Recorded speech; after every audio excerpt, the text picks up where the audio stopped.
Hello and welcome to Mythical Meeples. Today I'll be reviewing Oogie Boogie from Filled With Fright for Disney Villainous.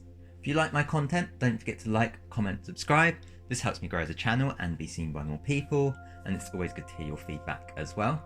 If you want to see more from me as well, you can head over to mythicalmeeples.com where there's loads more content, or you can support me on Patreon as well, where you can gain access to more content, sneak previews and behind the scenes. And there's links in the description below for both of those.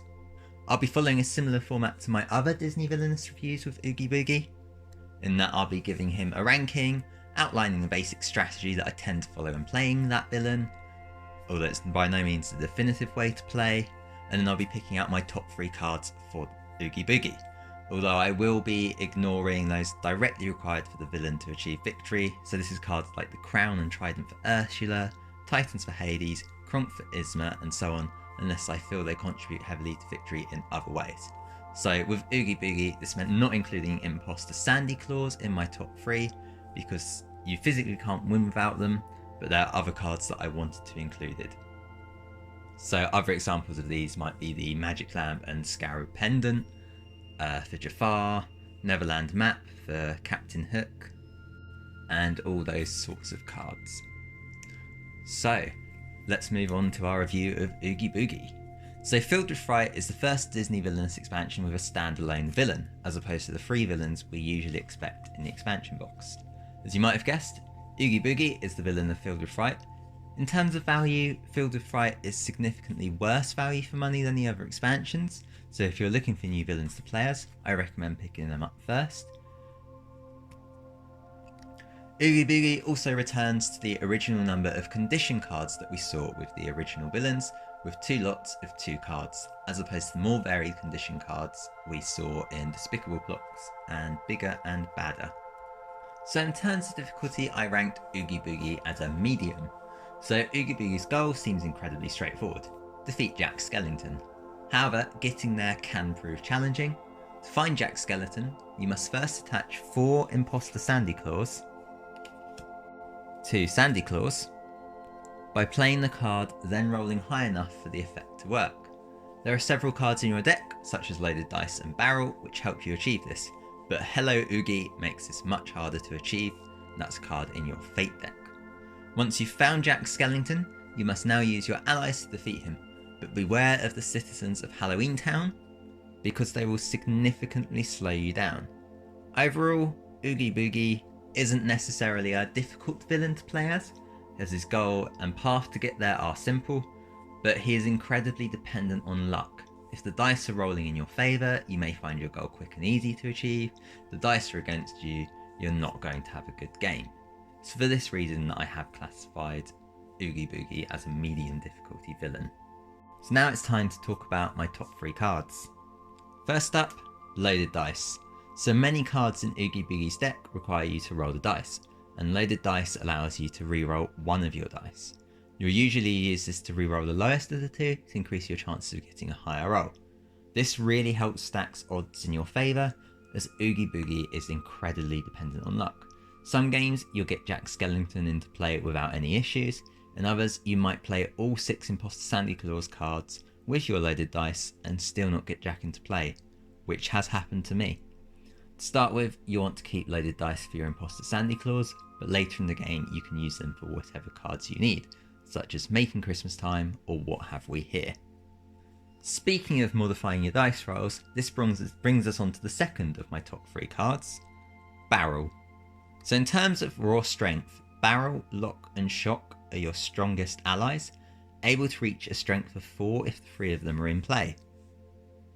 As all of Oogie Boogie's heroes have a strength of 3 or less, with the exception of Jack Skellington, each one can be used to defeat a hero single-handedly, and provided 0 isn't in play, 2 of them together are strong enough to defeat Jack Skellington. However, the reason I specifically put Barrel in my top 3 is not because of their strength. Like the previously mentioned Loaded Dice, Barrel makes it easier for you to get what result you want when rolling the dice at his location. Because of this, the best place to put him is usually at Halloween Town on the left here, as you can benefit from his ability twice in a turn, as there are 2 player card locations. Finding Barrel early in the game is greatly beneficial to you as you'll benefit from him for longer. I also like to put Shock at Halloween Town, as you get to draw a card and it does have a discard cards place for you to get rid of your hand as well, should you need to. Finally, we're going to move on to my third top 3 card, and I'm going to cheat a little here, which feels very appropriate given Oogie Boogie's deck, putting these 2 cards together. So we've got What Have We Here and Making Christmas Time. So any card that grants you extra alternative actions is generally a good card, regardless of which villain you're playing as. For me, the main draw of these 2 is the extra Vanquish actions that you can use them for.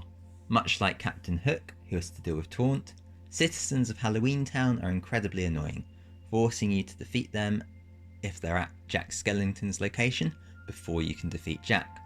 By using What Have We Here, you'll get to keep your allies, whether they go back into your hand or simply not get discarded, and Making Christmas Time also lets you perform other non-fate actions. So if your opponent is loading up your citizens of Halloween Town on the same spot as Jack Skellington, these will help you clear your way through them faster and not have to worry about hopping between Oogie Boogie's lair and the graveyard so much. Or if the graveyard's covered by a hero, then you also have that. You don't have to worry about that so much. So my basic strategy for playing Oogie Boogie, you want to dig through your deck for your Imposter Sandy Claws, churning through your cards as quickly as possible. You want to get, as we said, Barrel and Shock into Halloween Town to help you A, draw your cards, B, achieve better as dice results. Discarding cards like Cheat. I know that, not the cheat, the loaded dice, to draw your Imposter Sandy Claws in the early game is really, really key. If you've got the power to play other cards, such as your allies, then you can, but early game you do really need to get Jack Skellington into play. And then once you've done that, you are digging through your deck for your allies, and the bathtub as well is really handy to have to move your allies to other locations. So as I said before, very straightforward goal, very straightforward way to achieve it. You've just got to deal with the dice. So that is it for today. I hope you enjoyed this video. Hope you found it helpful in some way. If you did, don't forget to like, comment, subscribe. And again, if you want to see more from me, head over to mythicalmeeples.com, or you can support me on Patreon as well. Once again, thank you very much for watching. I'll see you next time.